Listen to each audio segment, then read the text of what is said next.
আমি তো আপনাকে চিনতে পারলাম না, আর আপনি আমাকে দেখে এরকম হাসতেছেন কিসের জন্য? তুমি আমার চিনতে পারলাম না রহিম বাচ্চা? তুমি রাত দিন যারা খুঁজে বেড়াচ্ছ, আমি সেই আলতা সুন্দরী। আমাদের একটু ভালো করে তাকায় দেখো। চিনি চিনি চিনি, ভালো করেই চিনি। একজন বেটা ছাওলা এসে কইছিল যে আমি আলতা সুন্দরী, আবার আপনি একটা সুন্দরী মানুষ হয়ে এসে করছেন আলতা সুন্দরী। এটা আপনারা ঠিক করলেন না।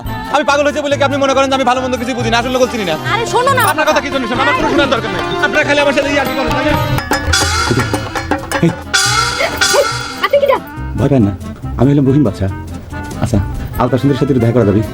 আপনার ভাই খুবই বদরাগী, হাত ধরে আমার তাড়া করেছিল, সেই জন্য আমি ভয়তে এই জানলা দিয়ে ফুচি মারতেছি। আচ্ছা, আলতা সুন্দর কি আপনার বড় বোন হয়? আলতা সুন্দরী তো আমার বোনই হয়, কিন্তু আপনি আমার বোনের জন্য যেমন পাগল হয়েছেন, তাতে করে তো আপনাকে আমার দুলাভাই ডাকা লাগে, তাই না? সেটা যখন হয় তখন দেখা যাবে। তোমার বোনের একটু ডাক দাও না, দুটো কথা কই।